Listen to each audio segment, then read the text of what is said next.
Bonjour et bienvenue à tous autour de cette table ronde comment le cloud soutient un écosystème collaboratif autour de la donnée de santé et de la recherche. Cette conférence donc est sponsorisée par OVH Cloud et VMware et je suis ravie de pouvoir modérer cette conférence. Donc pour une petite introduction, je m'appelle Victoria Lamour-Chambon et je dirige les développements stratégiques chez Indinov. On a développé donc une solution MedTech et un premier dispositif médical qui permet de protéger les personnes fragiles contre la fracture du col du fémur, d'alerter donc les soignants et les proches et évidemment de travailler sur la prévention des chutes. Mais ce qui est le plus important, c'est donc effectivement le sujet de notre table ronde. Et pour ça, nous avons des super intervenants. Tout d'abord, Ioannis Matsakis, qui est donc le président et fondateur de Télémédecine Technologies, qui est un éditeur de solutions collaboratives en santé. Ioannis a également d'autres casquettes puisqu'il est membre du comité et directeur trésorier de l'AFCRO, qui est l'association française des prestataires de recherche clinique, et évidemment membre du comité exécutif et trésorier de la Fédération européenne des prestataires de la recherche clinique, donc l'EUCROF. On a également Mathieu Godard, qui représente CEMEA, qu'il a créé il y a à peu près 7 ans. Il faut savoir que CEMEA, c'est le leader dans la télésurveillance médicale, notamment en néphrologie et en transplantation d'organes. Tu es ingénieur de formation et tu as évidemment travaillé longtemps dans tout ce qui est logiciel embarqué, les applications mobiles, le big data dans ton expérience chez Criteo. On a également Emmanuel Mérieux, qui est notre responsable sécurité chez OVH Cloud, qui a plutôt une formation en informatique de santé et qui assure donc avec son équipe la relation client plutôt orientée sécurité et compliance. Tout d'abord, on va commencer par la base. Et une des questions que j'aimerais aborder, c'est évidemment tout ce qui est la sensibilité en termes de données de santé. Et donc, j'aimerais bien avoir votre point de vue individuellement sur comment vous traitez cette sensibilité, quel est votre modus operandi. Merci Victoria. Du point de vue de l'hébergeur de données de santé de fournisseurs du cloud, en fait, nous avons un certain nombre d'obligations qui sont liées aux normes et aux réglementations sur l'hébergement de données de santé en France. Ces réglementations nous amènent à mandater des audits de nos infrastructures pour obtenir des certificats. Ces audits permettent en fait d'avoir un niveau de confiance qui est élevé pour la simple et bonne raison que l'auditeur est quelqu'un qui tout simplement est compétent dans son domaine et qui donc va valider ce que l'on a mis en place en vue de fournir un service de qualité qui amène le niveau de sécurité nécessaire et suffisant pour des données de santé. En tant que fournisseur de cloud, nous devons de fournir des infrastructures au niveau de sécurité attendu par le client, quel que soit son secteur d'activité. Ce qu'il y a d'intéressant dans le secteur de la santé, c'est que ça a été formalisé dans des textes qui sont extrêmement clairs et qui nous permettent donc de délivrer un niveau de sécurité qui est avec une forte assurance en fait, sur le fait que globalement ça va bien se passer. Néanmoins, chaque partie prenante dans la fourniture d'un service a son rôle à jouer. Nous, côté OVH, on fournit l'infrastructure et les briques de base pour fournir des services dans le secteur de la santé, et donc nous sécurisons ces services. Ensuite, le client a aussi sa part du travail à faire, et c'est la raison pour laquelle il peut être amené aussi à déployer des certifications, notamment l'hébergement de données de santé aussi. En ce qui nous concerne chez OVH, on a des grands engagements que l'on maintient et que l'on a à cœur de maintenir systématiquement, quels que soient les produits, les services que l'on vend. Le premier, c'est délivrer des garanties fortes sur la localisation des données, des serveurs et des équipes. Et donc donner un certain niveau de garantie sur la sécurité des services, notamment lié donc à cette localisation des services. Ensuite, on est très attaché à déployer des technologies qui sont standards qui représentent soit des standards open source, soit des standards technologiques comme VMware et l'ensemble de ces briques. Ou encore, pourquoi pas, plus tard, des standards liés notamment à l'échange de données, pourquoi pas, par exemple, dans le secteur de la santé, HL7, si des services ont bénéfice à déployer ce type de standard. Et enfin, le dernier point qui nous tient vraiment à cœur sur ces aspects justement d'engagement, de s'assurer en fait que globalement on va être en mesure d'une part de traiter la sensibilité de la donnée, mais en plus de donner de la liberté à nos clients pour faire les choses comme ils le souhaitent, c'est notre envie de délivrer des services qui sont interopérables et réversibles. Donc interopérables, s'assurer qu'ils puissent fonctionner avec tout autre service de nature équivalente dans le marché qui implémente les mêmes technologies. Et réversibilité, puisque nous, ce qui nous intéresse le plus, c'est d'avoir une adhésion en fait, de nos clients à nos services et à la manière dont on le délivre. Et du coup, on ne propose pas de manière standard des engagements longs en fait. L'engagement de nos clients, la plupart du temps, il est renouvelé tous les mois, puisque tous les mois, ils ont la possibilité effectivement de décider soit de venir chez nous, soit de s'en aller.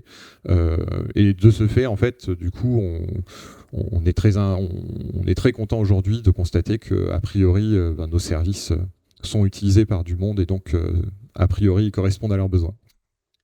C'est très intéressant. Et vous, Mathieu, du coup, quelle approche vous avez adoptée justement avec ces audits clients ?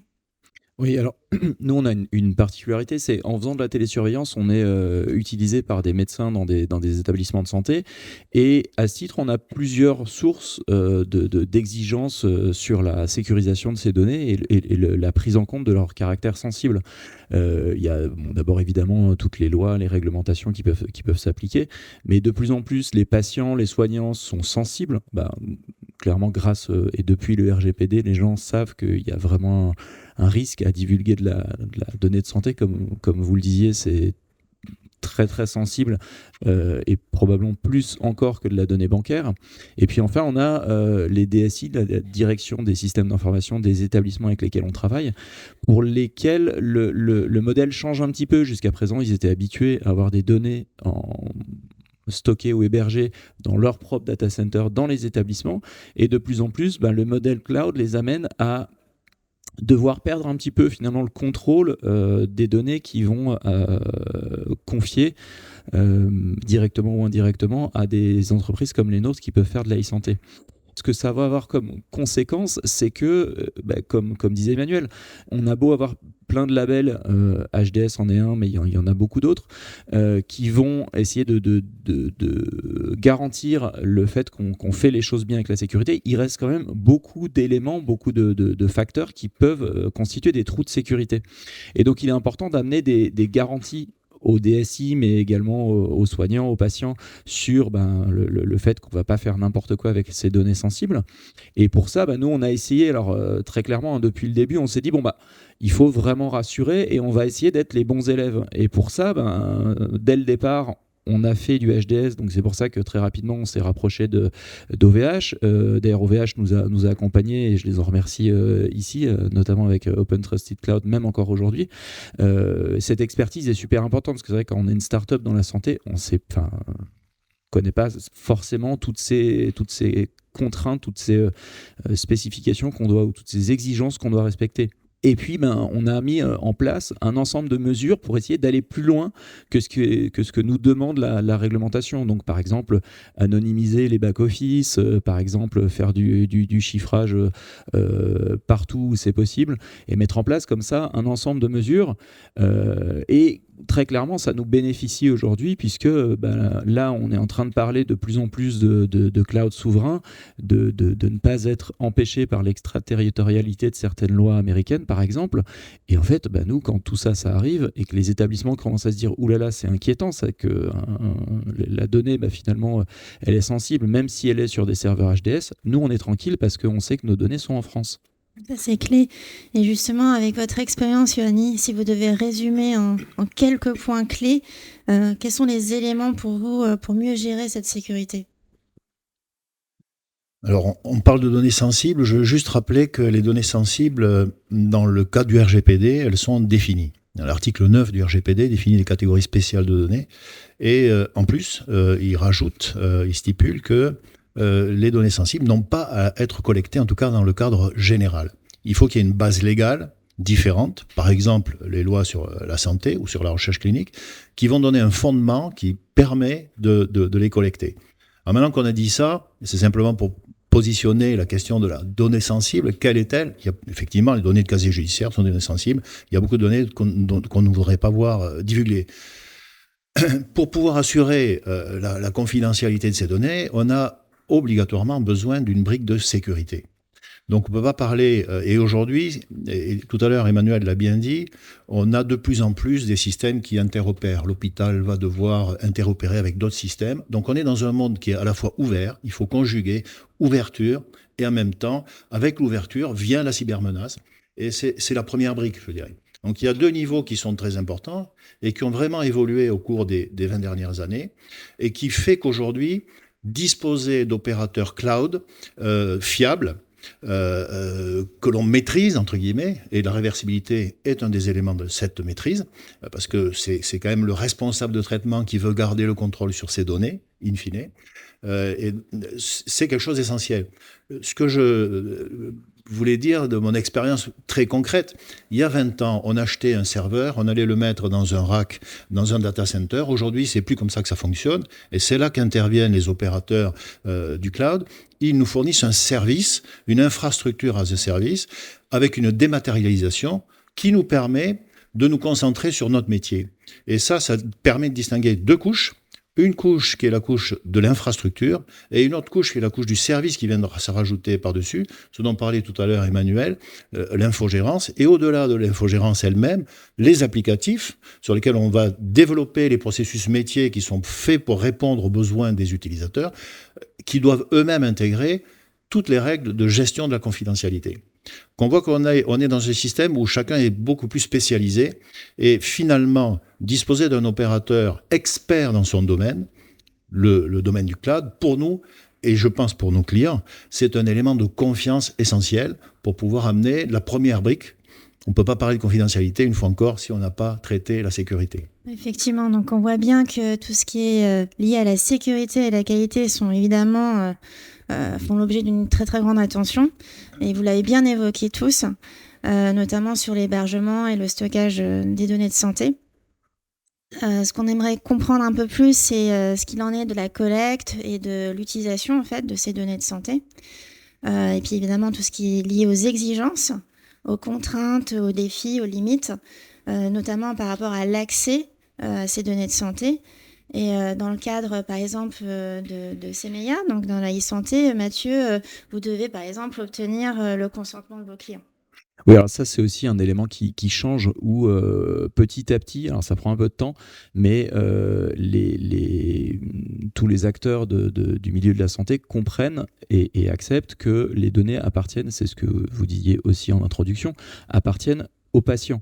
En aucun cas, un établissement est propriétaire de données du patient. Donc, c'est extrêmement important, au-delà des aspects d'interopérabilité, de sécurité, etc., de fonder tout ça sur une légitimité du traitement des données du patient qu'on va faire.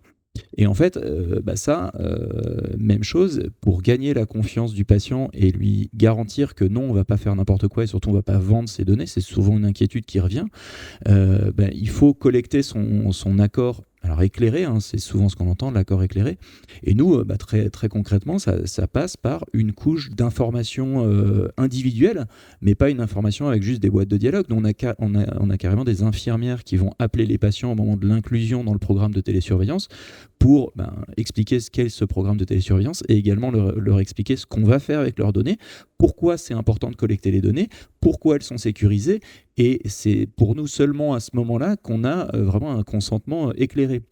Et il y a un autre aspect qui rejoint l'aspect de la recherche, où là, c'est un besoin, une utilisation différente du besoin du soin pour de la télésurveillance.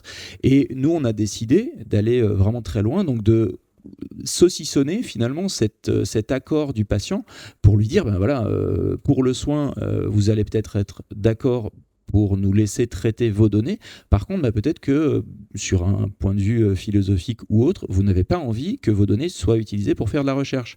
Et donc, on permet aux patients, très concrètement, de dire « Ok, je veux bien que vous traitiez mes données pour faire du soin, mais par contre la recherche, non ». Et ça, je trouve que c'est quelque chose qui est assez important de pouvoir, disons, de séparer les différents usages, les différents services qu'on va proposer aux patients en fonction de ses choix personnels. Et voilà, en laissant vraiment le contrôle total aux patients. Oui, donc le respect du choix est vraiment clé. Et donc vous, Yoanni, là plutôt dans votre rôle de casquette membre de l'AFCRO et de l'EUCROF, pour vous, quelles sont les meilleures pratiques pour les éditeurs et puis tous les autres acteurs de l'écosystème que vous avez identifiés en termes de référence? À quoi ils peuvent se référer? Alors, dans le titre de la table ronde, il y a le mot collaboratif. Oui.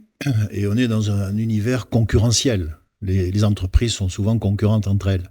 Et l'AFCRO, l'Association française CRO, comme le CROF, elles ont ce privilège, d'une certaine façon, de rassembler des entreprises qui sont concurrentes entre elles, mais qui néanmoins s'accordent sur des principes de fonctionnement essentiels pour le métier dans lequel elles sont. Voilà, c'est ce que fait l'AFCRO et le CROF. Et la Fédération européenne de CRO, avec la promulgation du règlement européen sur la protection des données, s'est engagée dans le développement d'un code de conduite pour la protection des données dans le cadre de la recherche clinique en Europe. Les notions de code de conduite sont définies directement dans le règlement lui-même. Les articles 40 et 41 prévoient des dispositions qui permettent à des acteurs sachants, experts dans leur domaine, de travailler avec les autorités de protection des données pour mettre en place des modes de fonctionnement adaptés à des secteurs spécifiques. Et c'est pour ça que tout à l'heure, c'était important de parler non seulement des données de santé, mais surtout du fait qu'on est dans un domaine très particulier. Les données de santé sont citées plusieurs fois expressément dans le règlement européen de la protection des données comme étant un domaine particulier. Donc le CROF a été reconnu, elle rassemble plus de 500 entreprises, comme une organisation qui est suffisamment experte dans ce domaine pour apporter une connotation particulière à cette mise en œuvre dans un cadre vraiment très particulier. Voilà. Et je dirais que ça, c'est une opportunité pour les acteurs du domaine, qu'ils soient concurrents ou pas entre eux, de contribuer à la mise en place de la réglementation, à l'adaptation de la réglementation à un secteur particulier. Ce que je disais tout à l'heure, le fait que dans le règlement général, c'est-à-dire si on s'adresse à Facebook, en gros, vous n'avez pas le droit de collecter des données de santé. Par contre, si vous faites des recherches ou si vous proposez des services dans le domaine de la recherche ou dans le domaine du soin, il y a d'autres réglementations qui s'opposent, on va dire, à cette disposition générale, et il faut pouvoir en faire la synthèse. Le code de conduite qui est mis en place, ça fait 4 ans et demi qu'on y travaille maintenant, il est quasiment terminé, il va s'appliquer aux 27 États membres, il institue des règles de transparence, de publication, qui fait que les entreprises qui auront adhéré, le public, les sites hospitaliers, les promoteurs de recherche, les patients eux-mêmes, pourront aller vérifier que les opérateurs qui sont sélectionnés dans les recherches sont bien conformes aux dispositions de ce code de conduite. Et ce code de conduite, il fait évidemment, il met en place toutes les briques qui sont nécessaires pour assurer dans un premier temps la sécurité. Donc il oblige les entreprises, elles s'engagent à mettre en place un système de management de la sécurité de l'information, ce qui n'est pas aujourd'hui une obligation pour la plupart des entreprises. Voilà. Et ça, c'est vraiment une nouveauté sur laquelle sont les entreprises elles-mêmes qui ont pris la décision, l'initiative de se l'imposer. Voilà. Et la deuxième chose, c'est que ce sont des codes qui sont approuvés par le Comité européen de la protection des données et par les 27 autorités des États membres. Ça a obligé le dispositif du règlement européen et institue également un mécanisme de collaboration entre les États membres. Et l'autorité chef de file, qui est la CNIL dans le cadre de ce code de conduite, coordonne ces activités entre les divers intervenants. Voilà, donc ce code, il sera disponible probablement à la fin de l'année, en tout cas c'est ce qu'on espère. Il va faire l'objet d'une gouvernance parce qu'il faut effectivement vérifier façon très régulière, ça rejoint la procédure des audits dont on parlait tout à l'heure, vérifier de façon régulière que les opérateurs qui se sont déclarés conformes à ce code maintiennent leur état de conformité, donc maintiennent leur niveau de sécurité, maintiennent les bonnes pratiques en termes de gestion de la confidentialité. Je veux juste rappeler que le règlement européen, il institue des droits nouveaux pour les patients. Ça, c'est aussi quelque chose qui nous distingue tout de même d'autres zones géographiques dont vous avez parlé tout à l'heure. Le droit d'accès, le droit à la rectification, à l'oubli, limitation du traitement. Voilà, par exemple, dans les recherches, c'est quelque chose qui est important. Lorsqu'on dit je veux bien participer, mais peut-être que pour un traitement secondaire, je ne vais pas être d'accord. Voilà. Donner cette possibilité aux patients. Le droit à la portabilité, ça rejoint les notions de réversibilité dans un cadre qui est un petit peu différent, et le droit d'objection. Ce que nous disent les associations de patients que l'on côtoie régulièrement à l'Agence européenne du médicament ou dans les diverses instances nationales et européennes, c'est qu'il y a encore un peu de chemin à parcourir pour que l'exercice de ces droits soit plein dans l'ensemble des circonstances qui arrivent, notamment sur les données hospitalières, par exemple. C'est pas toujours si facile que ça d'obtenir ces données. C'est une des choses que j'entends régulièrement de la part des patients. Donc, au niveau de nos applications, comme celle que développe CEMEIA, comme celle que vous développez vous, eh bien, nous devons mettre en place les règles qui permettent aux patients d'exercer leurs droits. C'est ce qu'on essaie de faire, ce que j'ai entendu qu'essaient de faire aussi mes collègues. On voit bien que trouver ce consensus avec des maturités différentes avec les 27 États, c'est long, mais pour rester positif, bon, évidemment, on est en bonne voie, on va y arriver. Et on voit aussi qu'il y a... Oui. Juste ajouter, ça sera le premier code européen transnational dans le domaine de la santé. Il n'y en aura pas d'autre. Voilà. Donc c'est quand même important. Oui, c'est important et fait figure de proue. Et ça, c'est beaucoup, comme vous l'avez dit, les autres régions dans le monde regardent aussi beaucoup ce qu'on fait. Donc il faut montrer l'exemple et on va y arriver. Donc on voit aussi qu'il y a des enjeux qui sont donc unitaires qui peuvent contrebalancer ces objectifs de collaboration. On les a évoqués dans les 2 premières questions. Le mot dont tout le monde parle, qui est clé, c'est évidemment l'interopérabilité. Est-ce que ça peut être la clé ? Après, il faut vraiment découper ce concept. Et donc là, on va vraiment rentrer dans le vif du sujet, qui était donc la question initiale de cette table ronde. Comment, dans cet environnement concurrentiel, on peut assurer cette collaboration avec tous les acteurs de l'écosystème ? Alors Mathieu, je vous laisse la main. Alors moi j'aime beaucoup l'initiative de Yoni, parce que c'est quelque chose qui est assez admirable de mettre autour de la table autant de concurrents. C'est pas la mienne. Alors c'est le CROF, oui. J'ai bien l'impression que vous êtes assez moteur là-dedans. En tout cas, vous êtes très expert sur le sujet. Et non, mais c'est vrai que alors nous, dans la télésurveillance, on a l'ANS qui essaye de faire un travail justement à ce sujet-là, et en particulier sur l'interop, sur la portabilité aussi des données. C'est vrai que c'est des sujets très très importants. Mais pour aller sur la partie recherche et pourquoi c'est compliqué ? Alors on a évidemment ce contexte qui est concurrentiel, où forcément on a du mal à aller collecter et puis mettre ensemble toutes nos données, au-delà des problèmes techniques d'interopérabilité, mais il y a simplement que tout le monde est un peu jaloux de ces données. Et c'est vrai qu'il faut bien le dire, pourquoi on a besoin de ça et pourquoi c'est extrêmement important, tout simplement parce que pour faire de la bonne IA, il faut avoir beaucoup de données. Et alors il faut de la bonne donnée, il faut de la donnée structurée, c'est ce qu'on oublie souvent aussi, c'est qu'on a des entrepôts de données dans plein d'établissements ou plein de bases de données qui sont très intéressantes, mais qu'on ne va pas réussir à mettre ensemble. Et ça, c'est un des gros enjeux pour faire une IA de qualité. Et c'est vrai que c'est un sujet, comme vous le disiez en introduction, qui est extrêmement important. Si l'Europe veut ne pas être le laissé-pour-compte de toutes les innovations en IA, il faut qu'on ait de la donnée massive à exploiter pour faire l'apprentissage des modèles. Et il y a des domaines où on arrive à faire bouger les choses, et notamment, en France, on a le SNDS, qui est le système national des données de santé. C'est tout simplement les données de remboursement de l'assurance maladie. Et ce qui est intéressant, c'est que c'est de la facturation à la base, mais il y a une telle granularité d'informations qu'on arrive à faire des études. Il y a énormément d'études qui sont publiées tous les ans en se basant sur les données du SNDS. Et ça, c'est quelque chose qui est assez unique au monde et qui, nous, à CMEIA, nous permet de faire aussi des études, des modèles prédictifs qui vont permettre de prévoir des ruptures dans le parcours de santé, par exemple, et de guider nos équipes soignantes vers les patients qui ont le plus de besoins et au moment où ils en ont vraiment besoin.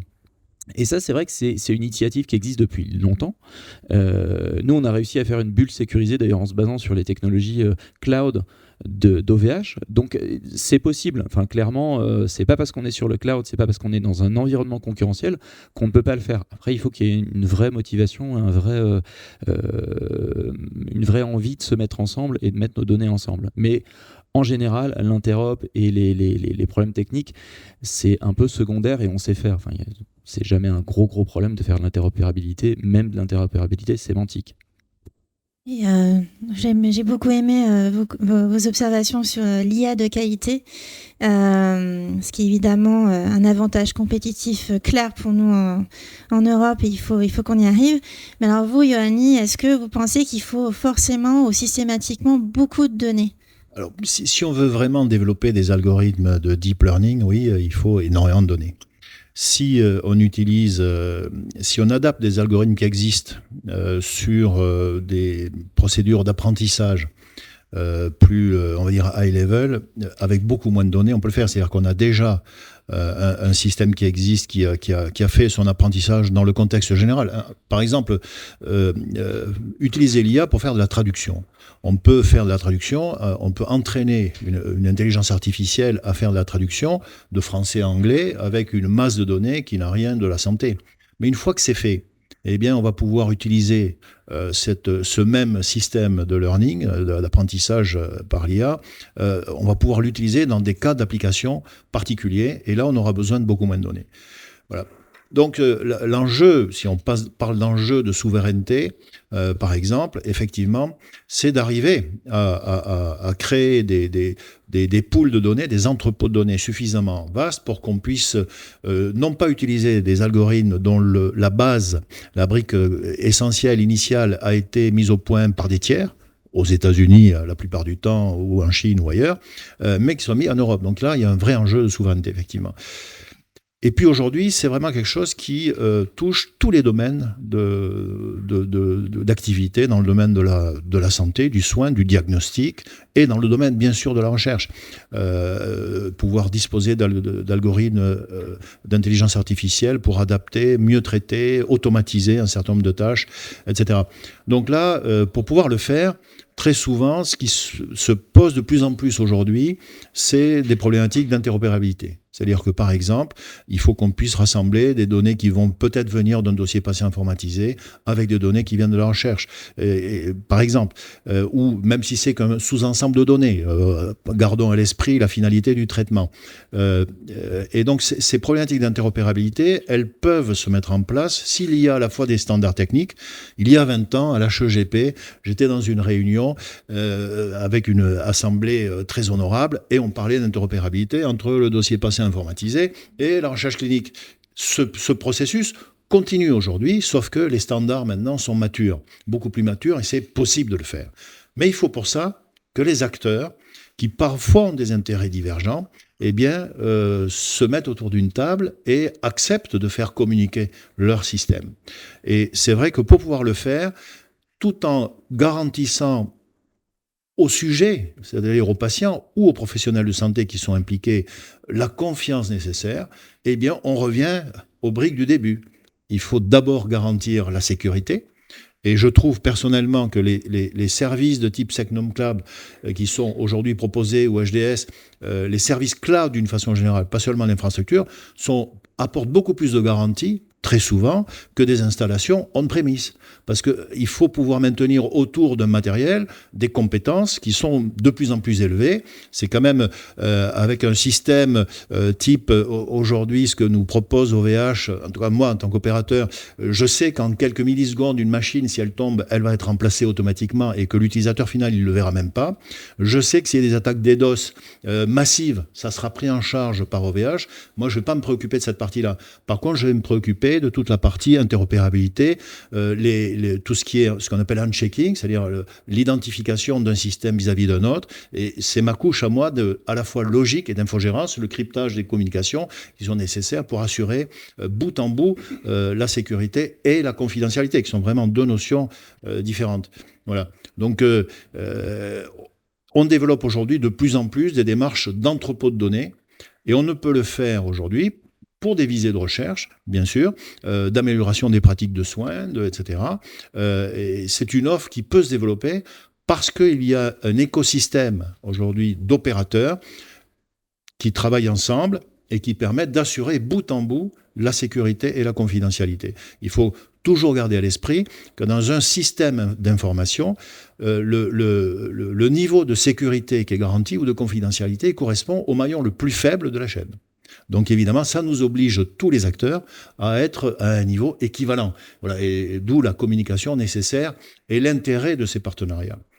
Et puis, il y a un dernier point, et je termine avec ça, c'est que dans le cas des audits, c'est-à-dire que le règlement européen impose d'identifier les sous-traitants qui sont à notifier, qui apportent des briques essentielles dans le service. Donc effectivement, le fait de disposer d'opérateurs cloud qui apportent le niveau de service qui est conforme à la réglementation, aux exigences d'un code de conduite, etc., et qu'on peut notifier aux autorités, pour nous, c'est quelque chose d'important, et qui se prête aux audits, c'est également quelque chose de très important. Oui, on voit bien qu'on a chacun notre rôle et être l'expert dans notre domaine pour pouvoir vraiment bien faire notre travail et se concentrer sur ça. Donc, du coup, je suis très intéressée pour avoir votre point de vue sur cette vision d'écosystème et d'open partnership. Alors, effectivement, l'écosystème est un endroit particulier. On crée tous des écosystèmes. Le premier écosystème qu'on peut avoir, c'est tout simplement celui qui est créé par la réglementation, les différentes agences, etc. Il y a un nouveau code, une nouvelle norme HDS qui va sortir, qui va notamment parler de la documentation de toute la chaîne de sous-traitance. Et c'est un élément relativement neuf qui va être renforcé a priori dans la nouvelle norme.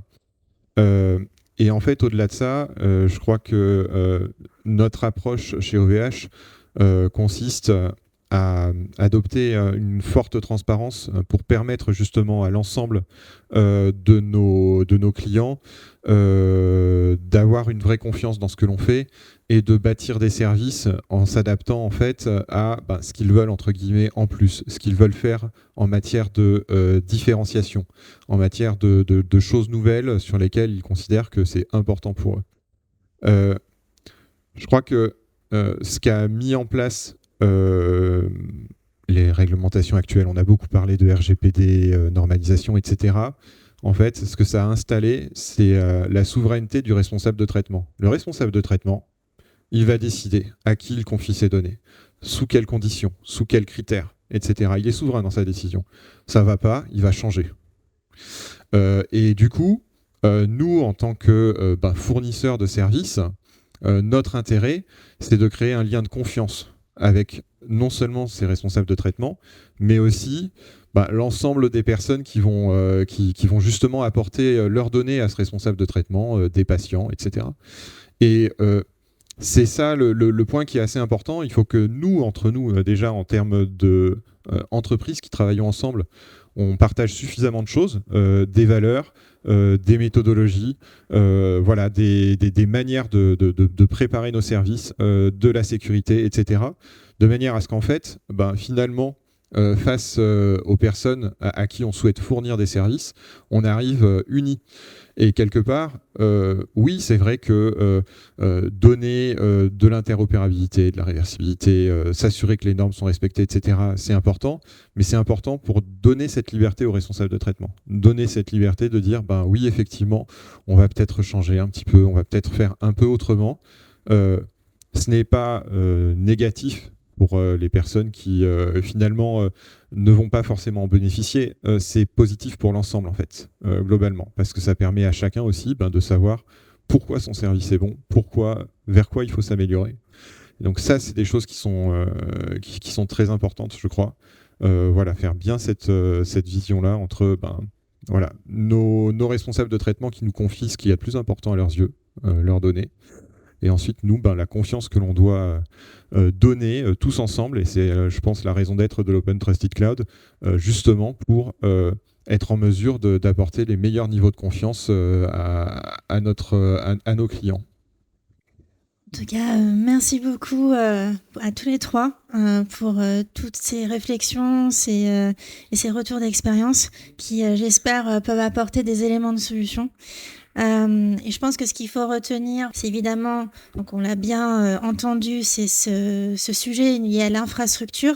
Donc il faut davantage structurer pour une collaboration, on va dire, au-delà de l'Europe, notamment sur les sujets d'une régulation plus poussée, sur les critères donc de sécurité, de souveraineté dont on a parlé. Vous avez également évoqué les sujets liés au SecNum Cloud, qui peut être donc un élément de réponse pour ces bonnes pratiques, pour cet écosystème qui se veut plus équitable. On a également évoqué à travers divers retours c'est ce sujet d'innovation. Donc en fait, il faut vraiment continuer à accélérer en termes de reconnaissance, de la priorisation aussi, un sujet implicite que vous avez évoqué, tout ce qui est l'usage secondaire des données de santé. Et notamment, il faut que ce soit plus reflété dans nos politiques au niveau de l'Union européenne à 27. Et puis évidemment, une base pour tout, c'est tout ce qui est sujet de gouvernance, qui fait quoi, son rôle, être mieux défini, et notamment peut-être alimenter davantage avec des cas pratiques ou des cas d'usage. Et ça, c'est aussi le rôle d'acteurs innovants pour pouvoir alimenter cette banque de données et donc avoir une meilleure gouvernance. Et évidemment, ça, c'est le sujet clé, en tout cas pour le bloc européen, c'est d'avancer et de se perfectionner sur le sujet de l'éthique. Donc, les consentements, la confidentialité, la sécurité, et à travers ça, comment on peut vraiment avoir des données de santé avec une bonne valeur ajoutée. Et évidemment, le rôle de chacun d'entre nous, c'est ce rôle de communication, d'enseignement, de pédagogie sur qui fait quoi et où va votre donnée et comment on l'utilise. Donc, on est sur des bonnes voies pour continuer à avoir un écosystème fort. Et il faut persévérer. Et donc, je vous remercie énormément pour tout ce partage d'expérience et ces réflexions. Merci à vous.